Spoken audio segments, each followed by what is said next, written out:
Mr. Parker.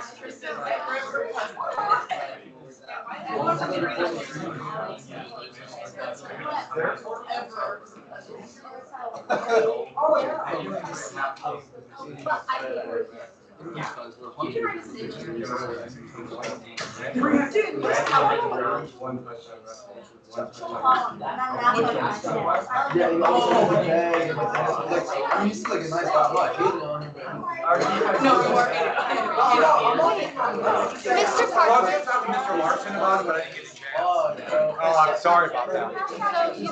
All right, everyone. I know you're all excited. It's Flamingo Friday, and everyone gets a little bit out of control. So ask me right after class, okay? Wow. I'm glad I missed the rat. I know, but I can't believe myself. But I'm glad. Did you guys all notice the rat? Yeah. Did you see the tinfoil hat? I'm going to ask. So Kate Driner made this for me, and it's really special.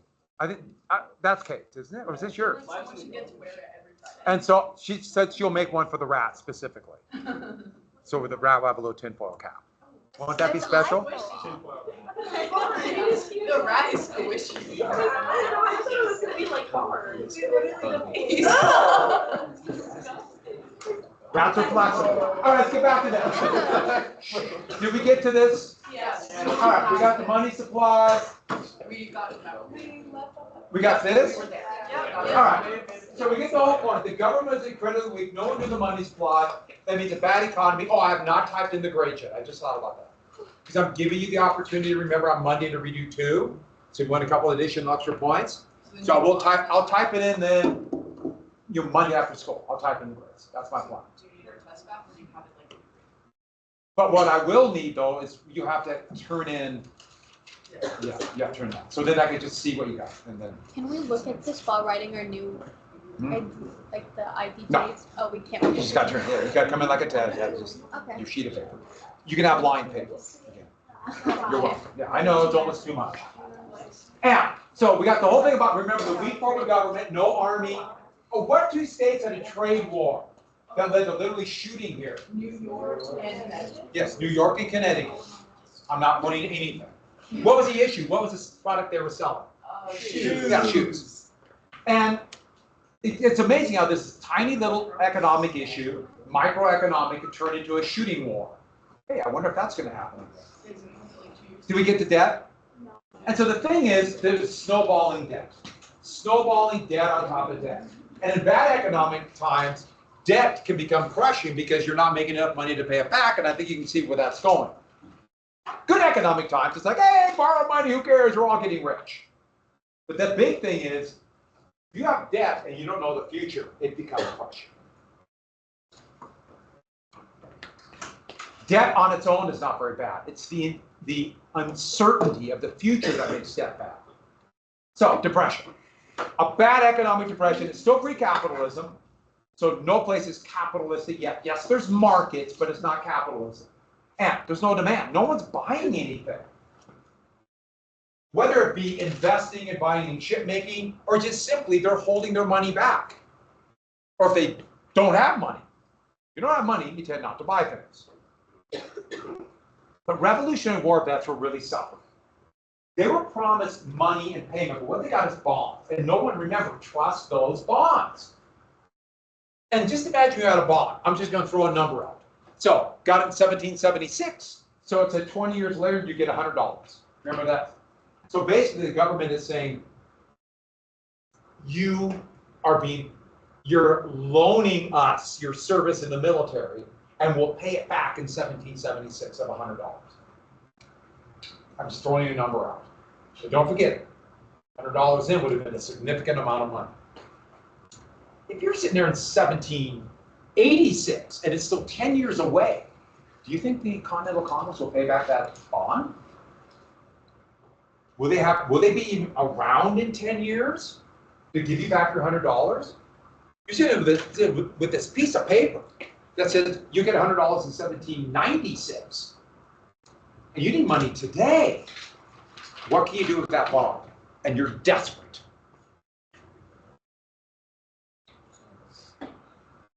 That doesn't do you any good at all. sell it. Is that what you said? Yeah.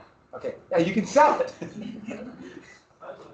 You sell it. In fact, bonds are kind of like money. Can't you sell it? Okay, and so someone else who says, hey, yeah, I'll buy your bond and get the money. But would you give $100 for that bond? Half. By 1786, people are giving as low as a penny on the dollar. AKA, they'll buy that $100 bond for $1. Sometimes you might get up to 10%. So between 1 to 10% of its value. Hey, if you're desperate, you take it, right? And that's what speculators are doing. At like 1783, you might get $50 for it. By 1787, you're lucky to get 10. You're probably going to get 1. That should show you how little money people have. But now you have these speculators sitting there with these bonds. And you know what they want? They want to make sure the government is around, collecting taxes, so they can get rich. Think about it. They bought a $100 bond for $1, and they get $100 out of it. That's a pretty good investment, huh? $20,000%, not bad. What am I saying? 1,000%, 10,000%. So, also, if you can't pay back your debts and/or your taxes, you go to debtor's court. Debtor's court was, and literally they would have debtor's prison. So the system was rigged that the government would charge people who could not pay back their private debts. So you owed a creditor money, not the government. You owe another person money. They made a business, you owe them money, and the government would take you to court. You might lose all your property, everything, and even go to jail. So Georgia was actually started as a colony for people in debtor's prison. So was Australia. Now later on, they'd send other criminals to Australia, especially like Irish rebels who wanted independence. But if that happened, you lose everything. So now you become a laborer.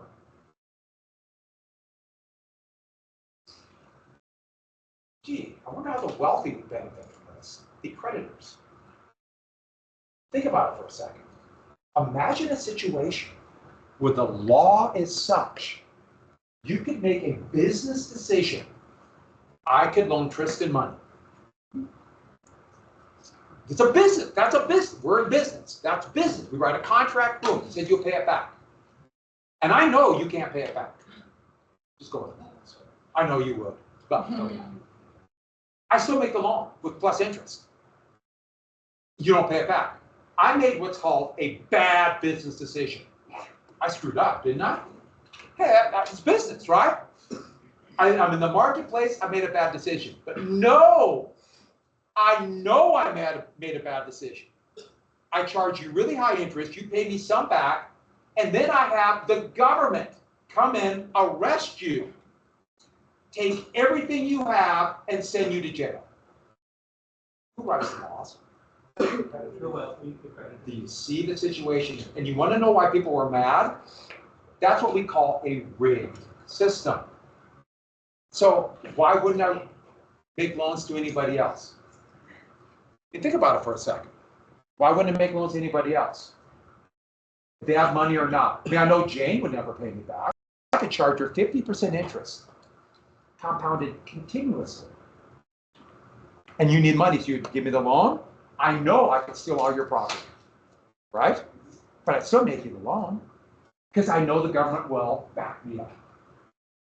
We actually have a name for this. It's called moral hazard. I know you pay it back. But still, that's a business decision. It's rigged. The system's rigged. And that's what's important here. So you have people getting really mad and could go to jail.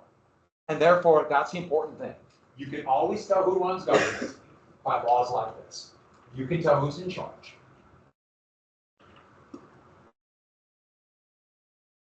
For example, well, we'll go to that right now. But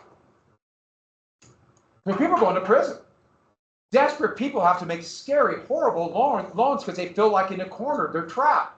And then they could lose everything. And that tells everybody else who has to borrow money, I better do whatever it takes to pay it back. it terrifies everybody else.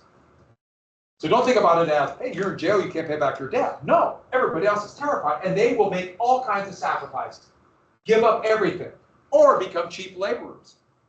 And if all of a sudden you got people losing their farms and they go to the city to get whatever work they could get, what does that do to wages that are already? It drops wages. So this is a rigged system. So let's look at the macroeconomic policy of 2 new states. Macro, remember that, like mercantilism for the entire government. Massachusetts and Rhode Island, 2 neighboring states. Good example. But you can see this all throughout the colonies. I like this one. This is an actual note from Massachusetts. And when they take the currency, it says it's no longer good. They punch a hole in it. That's really common.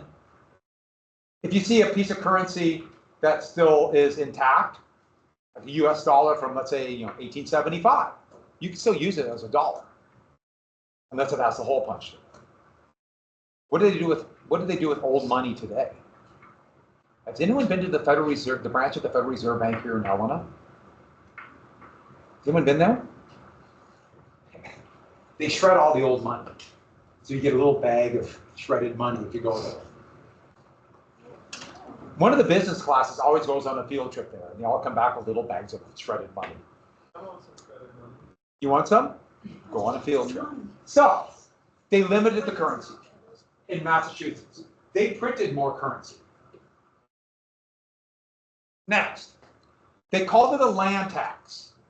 Massachusetts required it in specie. So even though they printed some currency, specie is gold coin. The value's in the coin, which are worth a lot more. So if you didn't have specie, you couldn't pay your taxes and lose your farm. Well, Rhode Island did a wealth tax. The more property you had, the biggest tax. By the way, a higher percentage tax for the wealthy is called a progressive tax system. If it's higher for poor and working people, it's called regressive tax system. For example, sales taxes are incredibly regressive. It just nails poor people, just hammers them. And there's a big tax break for the wealthy, huge tax break, unprecedented tax break. So, got all this? And lastly, which one's going to have inflation? Which one will have deflation? Deflation or inflation?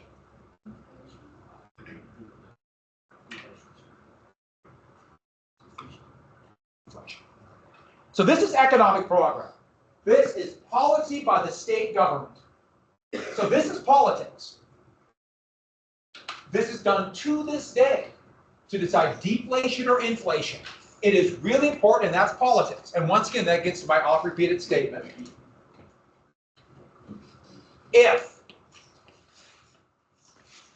Or you say you don't like politics, well, this is politics. It literally decides how much your money will buy, how much money you earn. Like it or not, that's what it is. Too bad we focus too much on like the horse race, who will win an election. That's good in Western history or world history. We're watching this thing on ancient Greece. Yes, there's a reason I'm telling you this. It's really good. It's called Engineering Empire. But it was on YouTube, so I thought, well, I'll just show the YouTube video. And guess what was every 5 minutes on YouTube? A political ad. It was mostly Tester, so you would have thought I was promoting Tester in this. But yes, we have some shady, but we also have Tester ones. So the point is, most people think of the ads and get annoyed. I wish that wasn't anything of politics. So there are 2 questions here. 2 questions I have to ask. The first one, which state favored the creditors? The merchant class. And the other one, which state allowed more people to vote? Another term for the vote, an archaic term, is suffrage. Another term is franchise.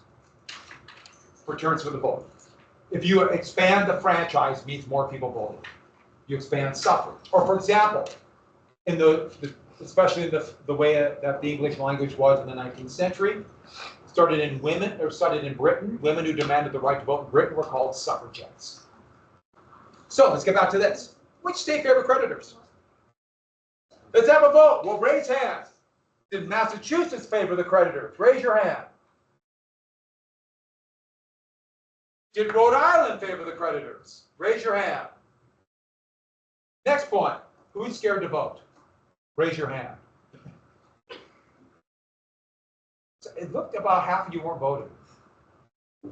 Let's try it again. Everyone's got to vote. Hey, don't be wishy-washy. Nobody likes a wimp. Let's be tough here, right? Make a stand. Tristan, I'm sorry, but it's all now on you. Massachusetts, creditors? I'm sorry, which one favored the creditors? Massachusetts. Rhode Island, did Rhode Island favor the creditors? Massachusetts favored the creditors by far. By far. Deflation helps the creditors, remember? Deflation helps the creditors. We talked about this yesterday. The people paying back their debts pay back money of greater value. So, which state allowed more people to vote? Massachusetts, they allowed more people to vote. Raise your hand. Rhode Island allowed more people to vote. Yes, it's Rhode Island. More working people could vote. And they're right next to each other. What's really ironic is 50 years later, there'd be the Dorr Rebellion in Rhode Island, and they would rebel because their vote would be taken away. And one more thing, both states allowed women with property to vote. And that would be taken away 25 to 30 years later. You can have rights and think, oh, the rights are established, they're set in stone. Well, bet. Rights can be taken away. That's going to happen a lot for everybody, more often for women than men. Yeah. Way more often for women. So, this is important. Whoever controls the money supply, the debtor-creditor issue runs the government. I can't emphasize this enough. You know who's in charge. The power lies there. I'll tell you why we have a two-party system here, and most countries don't have that. But still, you always know who's in charge. They might be in charge of both parties.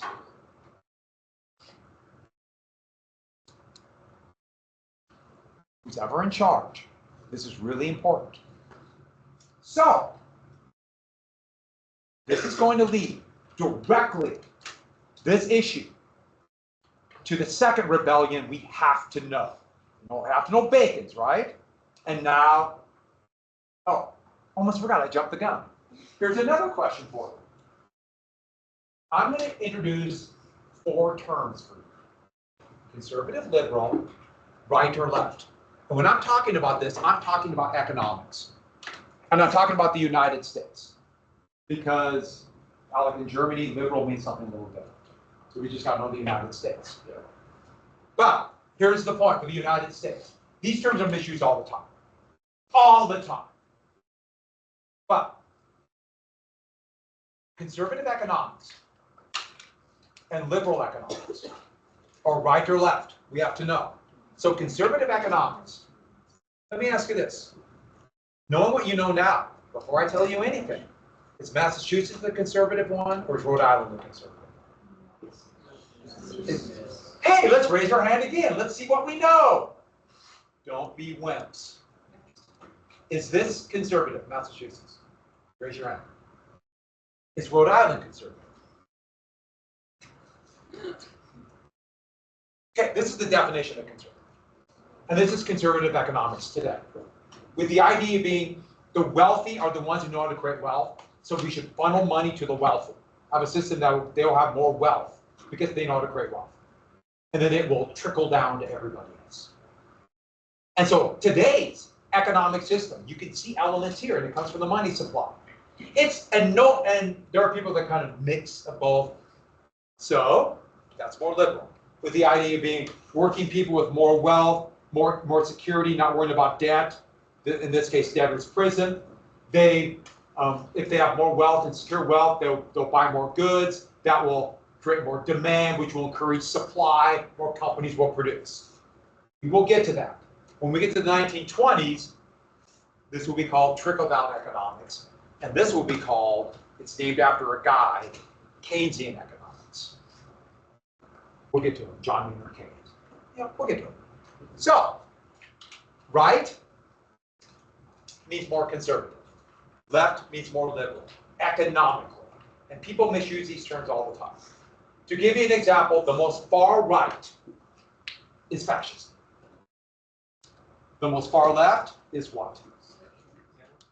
Anarchists are the most far left. Anarchist is the form of socialist. Yes. So socialists are far left, but there's different degrees of socialists. Like there are people that aren't like 100% fascist, as in like Benito Mussolini, but they're close. And people misuse these all the time. I heard people call Kamala Harris a fascist communist. And that's like calling someone the tall, short guy.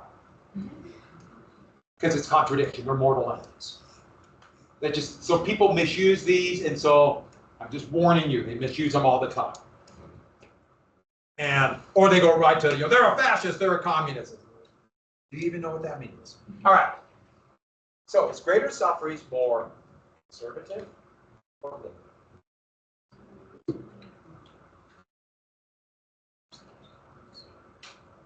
Would allowing more people to vote be conservative? Or allowing more people to vote be liberal economically?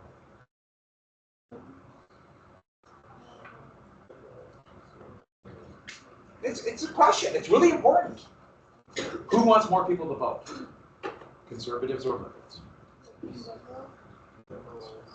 That's liberal. Conservative, less people to vote, so you can do things like this. Now, how does that match today? I mean, there's an element. States are more conservative in the United States have more restrictions on voting. Just by definition. Just every state that's more conservative has more restrictions. Montana is very conservative now, and the last two legislative sessions passed a lot of votes to restrict the right to vote. Most of them were found unconstitutional by the state Supreme Court, but passed a lot of votes, especially to make it harder for younger people to vote. There's reasons. Now we could say they also want to, they claim it's to stop voter fraud, but that's the reason. And liberals, the idea would be that they want more people to vote, which of course backfires on them sometimes. More people vote, and it probably definitely helped conservatives win in Montana, but that's generally what happens. So that's today. You notice what I've done there. I know it very simply, but I try to lay out how we're talking 1780s, but it directly connects to now. And with the same kind of dynamic. And this is where you're learning about that and putting things together. And we have a weird two-party system, and so that makes it even more complex. And so we're leading to the big event. Shays' rebellion. You notice it's not, you notice how I wrote that? It's Shays, by Danny Shays, so it's Shays' rebellion. See the apostrophe? 1786, 1787. Western Massachusetts. I can't get rid of this thing about sharing your screen for some reason. I blame society. So,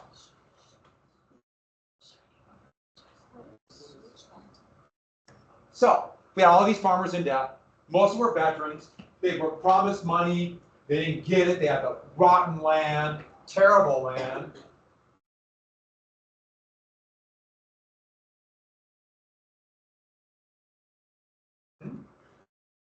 That goes away. This is not a study on. Next time I see that, I put that and I throw it away. Not again. I'm being nice now. I will not be next time for anybody.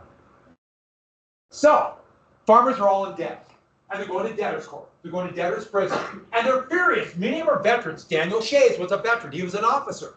He had these bonds that he thought are worthless. He sold them for nothing, and he sees people all around him going to debtor's court. And so, he would organize a group of militia. They were dubbed regulators after a similar thing that happened in Pennsylvania, North Carolina. Regulators. With the idea being that we are going to regulate or get control over our government that we have no power in. Most of them can't vote. Shays could, but most of them could not. So here's Shays' Rebellion. I love this one from a Boston newspaper. Here they just threw, I got the picture, and then for some reason it cut off. I got to go back and look at this. That's the foot of a debtor's court judge they threw down a hill. So they shut down the courts. You're not going to kick any more people out of their farms. We're taking over. No more will this happen. They were very influenced by the Great Awakening. They're very religious. In the Old Testament, especially of the Christian Bible, the Torah, the Hebrew Bible, or for that matter, the Quran, there was something called the debt jubilee, where debt was such a massive problem. It's always been. And after 7 years, you could absolve all your debts. And that's what they wanted. So the system is rigged. We're being cheated. We don't have a voice in government. Our debt should be absolved. And so the state sent in the militia the way they always did. But the militia they sent were all farmers from middle and western Massachusetts. And what did they do? Just like Bacon, they joined the rebellion. And that, they went from town, get it done? Awesome. Okay. Very good. They went from town to town. They liberated arms, moved throughout, we're going to march on Boston, but the rebellion was put down by two things. First off, it got cold. Fall, a lot of the men had to go back and harvest their crops. They got to pay back their debts. And one more thing.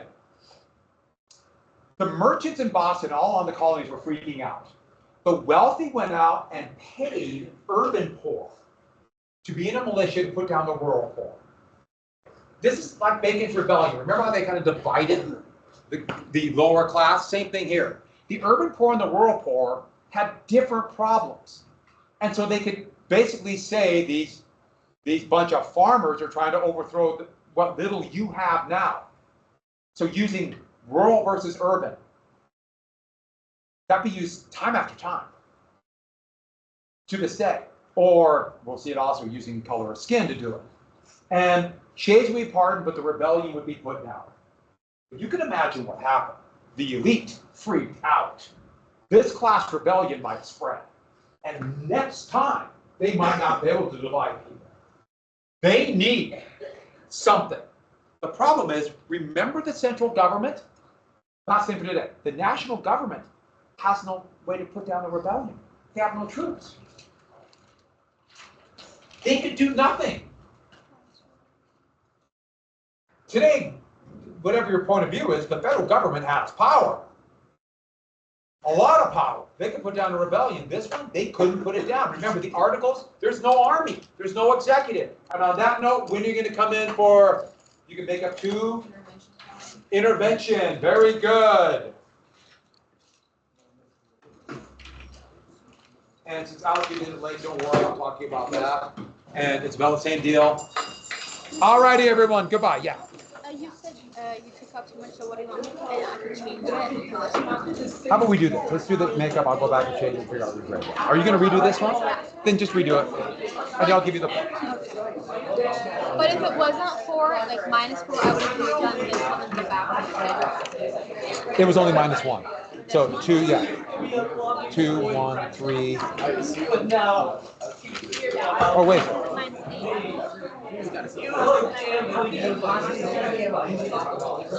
How about you hold on to this and let me think about it, okay? And if I did that, we and may give you more points. Just remind me. Let me think about it. But if you want to hold on to this to get ready for the intervention. Yeah. Let me look at what I did. Okay. Right now I'm thinking about 5 different things, so it's hard for me to kind of focus.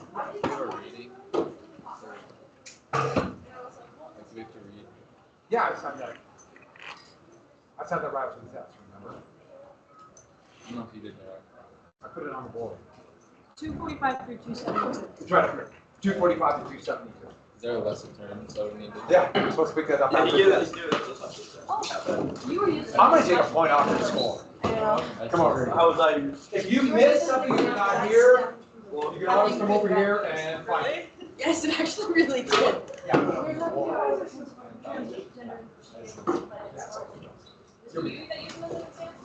Yeah, and so don't, let me think about that. Then she got out. Really good sleep. And then I woke up and realized like all the functions I fucked up. So don't worry about it. All right, let me hand back the test. Yesterday. Yeah, Oh, perfect. Can I just turn in the? I'll click everybody. Okay.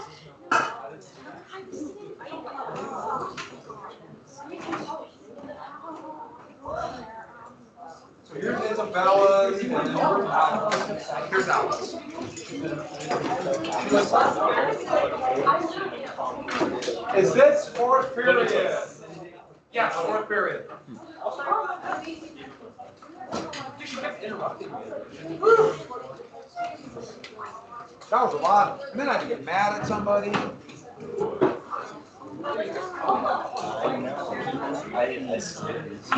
No Nirvana here, two Seattle. We have to have rules here. Oh, that's fair. Two Seattle. Wait a second. Exactly. On my weird paper. I'm going to reevaluate this. The score is circled on top.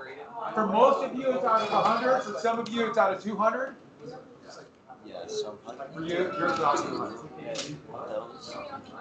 What? I'm. Okay, okay. I know we can. And the pause is so awful. So the score is circled on top. And so, oh, remember, I always give everybody, I know the first test can be a little bit difficult with all the stuff thrown at you. You will have the opportunity to redo 2 of the short IDs for full credit on back. So if some of you did not do as well as you had hoped, you have the opportunity to get a lot of those points back. That is my way of understanding how difficult this first one can be. And we'll go from there. What did you do? I got 96. That's good. That's solid. Yeah.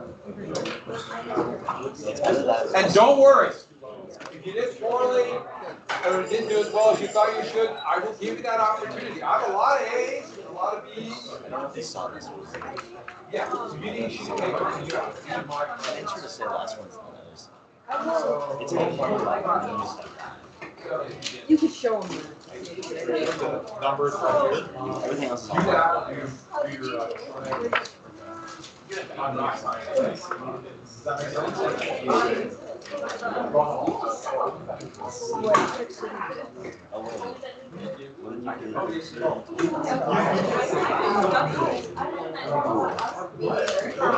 Okay, I was like,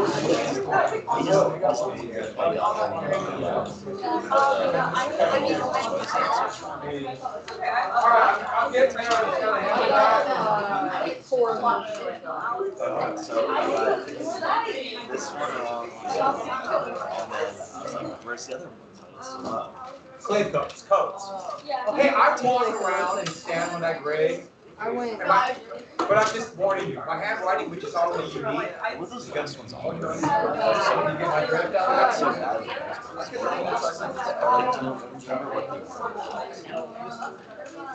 So remember, I'm giving you the opportunity to read one, so you get those, some points that you might have thought you should have got. It's. I give you the opportunity. I don't know. I think for the short end. It looks like, yeah. Are they 5? No. How many are they? All right, let me hand out the test so you can look at your multiple choice. So I walk and I stand when I grade. I can't help it. I got to move around. So sometimes my handwriting gets a little bit awkward because when I'm moving around, I don't realign my arm. Oh, I know, and I know I shouldn't do that. It doesn't matter. I still do it. So sometimes my scrawl gets a little bit even more scrawl-ish. I just want to make sure you saw my back all right. That's it. I had a lot of things that last month on the side. Very bottom. Oh no, I got it. Yeah, I did. I didn't see any marks on it, so probably bad. At least I think I did. That's when they grade 110 of them. Sometimes I might forget exactly what I graded. All right, everyone got their test? I've not put these in the grade book yet. Everybody. So there's just a test sitting there. You guys, was that there before? Oh. Just turn it 2 when you're done, okay? Hold on to. Just turn 2 up when you're done. All right. Look at the multiple choice you missed. The answer should be next to it. So make sure you turn those up when you're done. I don't want to go back and pick it up. I know I just handed out a bunch. Look at the ones you missed. Hopefully when you go back and there's some people who got them all right. And you have to take it, so you want to go right now? Yeah, grab a piece of paper, that's fine. Look at the ones you missed. Yeah, start handing out and realize, yeah, you got tape. Hopefully, there'll be ones that you'll go, oh, I should have got that. Okay, that one makes sense. What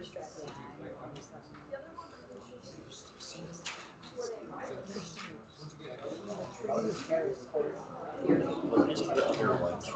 So there's piece of arrows and there's pretty arrows.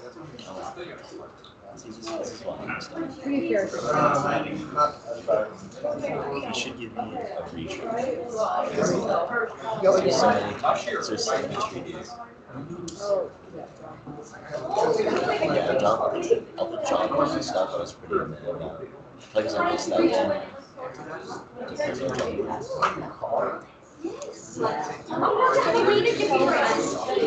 All right, here we go. Okay, so hopefully there'll be ones you missed. I know there's gonna be questions like, you gotta be kidding me, that's too hard of a question. Yeah, I know, whatever.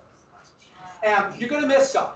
The point is, if you can go back and see the ones you missed, each time it'll get easier, each time it'll get better. And I did have one person in my 4 classes answer, for number 22, they answered E. For 22, they answered E. One person did do that. Yes, I know. I don't know what this, I know what happens. They see that question and they go, oh, geez, yeah, bad joke. But it's in their head and they write it down. So, hopefully there'll be ones that you don't miss. And I've noticed something else. I had people not miss any. Then I had people not, and then other ones, they do really well for a while, then they'll miss 5 in a row. And that is a very common phenomenon. I've been teaching this for a long time, and I know I did it when I took tests. There's one you don't know. And for whatever reason, it bugs you. You're thinking about it. It's, you know, your mind is, you're focused on that. And that affects your reading of the next 2 or 3. That's when you start making mistakes, because you're not focused. If there's one you don't know, leave it blank, move on. Come back to it. Come back to it when your mind is clear. If you don't know it, move on. Come back. Don't forget to come back. And then answer something, but hopefully it won't fill up your memory. If you don't, and the other thing is, this is something else. If you don't know it, you come back to it, you still don't know it, make your best logical guess. Process of elimination. Sometimes it doesn't work, sometimes it works. But do your best. And I don't even think what letter. So if there's like 3 A's in a row, I'm not even thinking about it. And a lot of times, I write this test, and then I move questions around to make it fit in. I try to get this into 2 pages of the book. I'm thinking about saving paper. So if there's like 2 A's or 3 A's in a row, don't sweat about it. I don't even think about it. So let's talk about the short IDs. I will give you the option to do 2 short IDs for full credit. When will you do this? Hey, let's take advantage of it. Intervention time. You come in here during intervention, and that should only take you 15 minutes or so to do 2. Come in, you do have to have your this answer sheet with you, because I got to see what you did and get your score. But I will give you, so let's say it's one that, yeah, I took 15 points off. I'll give you a chance to get all those points back. I'll do it for the first couple tests, because I'm a firm believer. And once you start getting confident in this kind of writing style, confident getting the information down, it makes everything better. So I want you to do better, have success with it, so it just gets easier. It really does make a difference. And so let's talk a little bit about these. All right, so you have to do 4. And so 1 from each column. And you know that social contract, alienable rights, these are off of the Declaration of Independence. So you had to have the Declaration of Independence. Oh, is that what you did 5, that's why I missed that. Yeah. Oops. I did 4 ones. Now I remember that, yeah.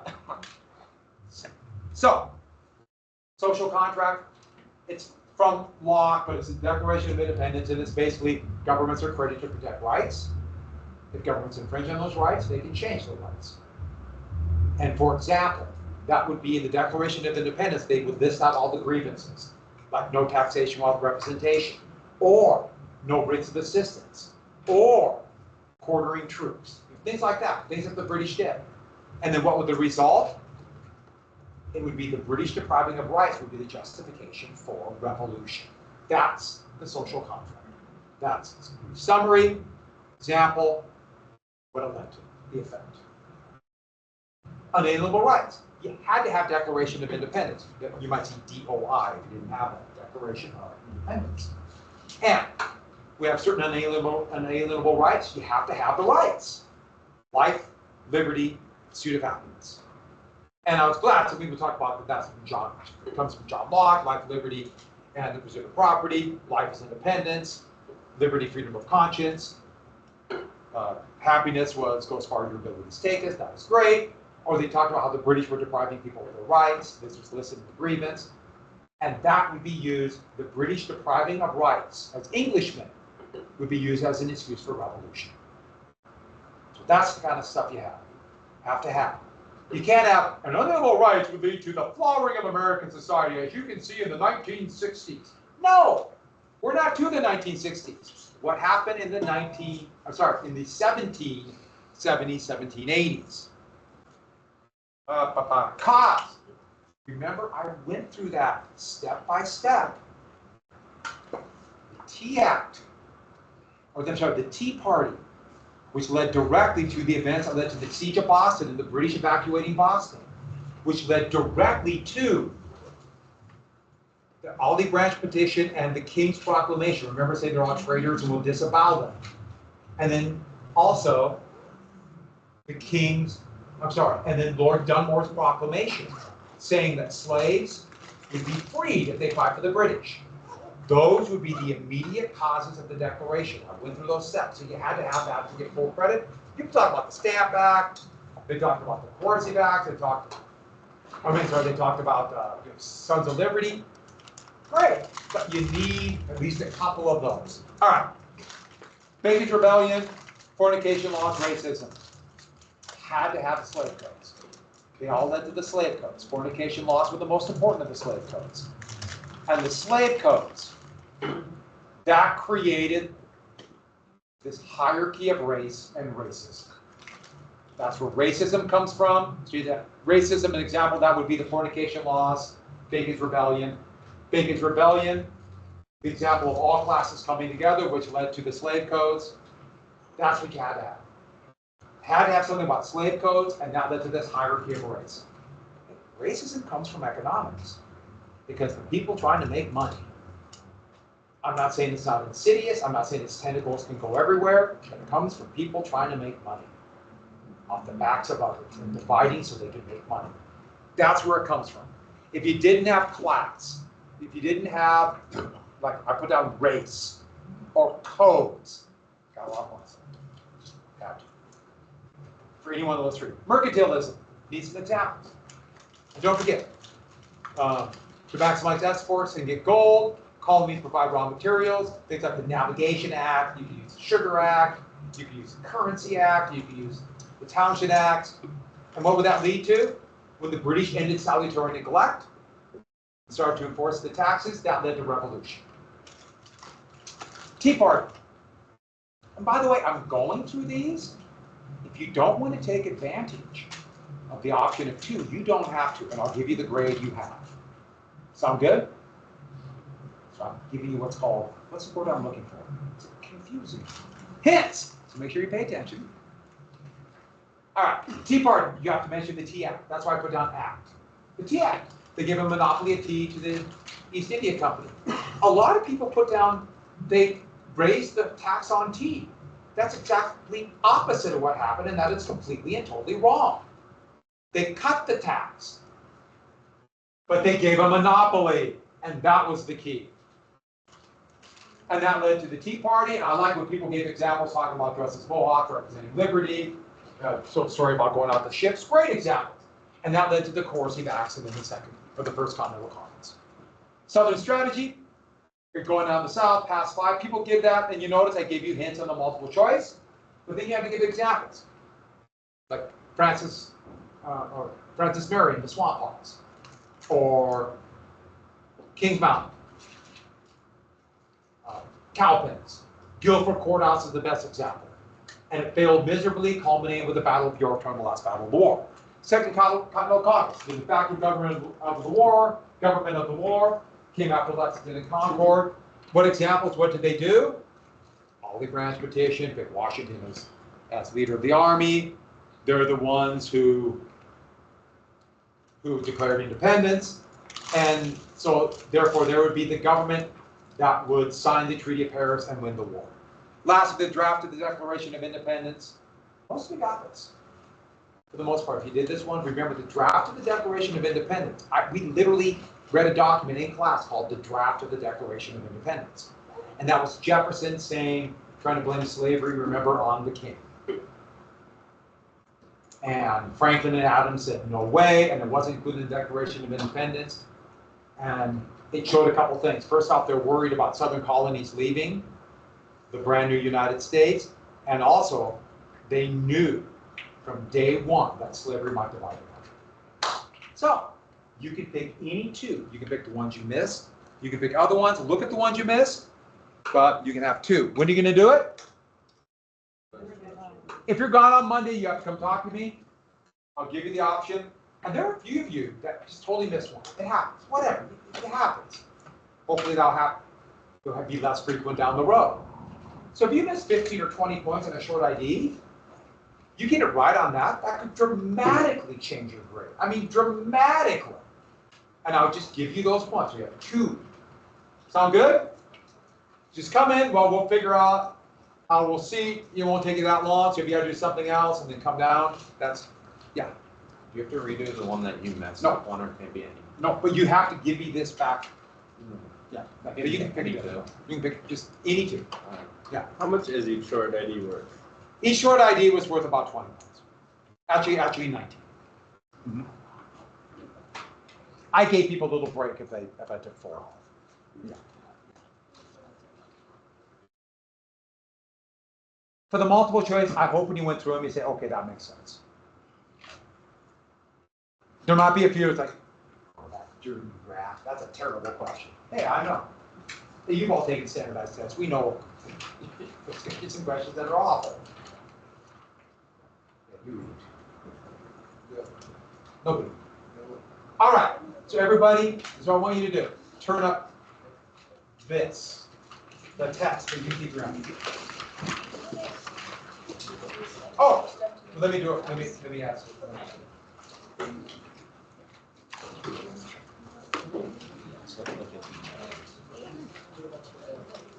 Let me do it. Yeah, you keep going literally just that. Hey, today's crosstown football.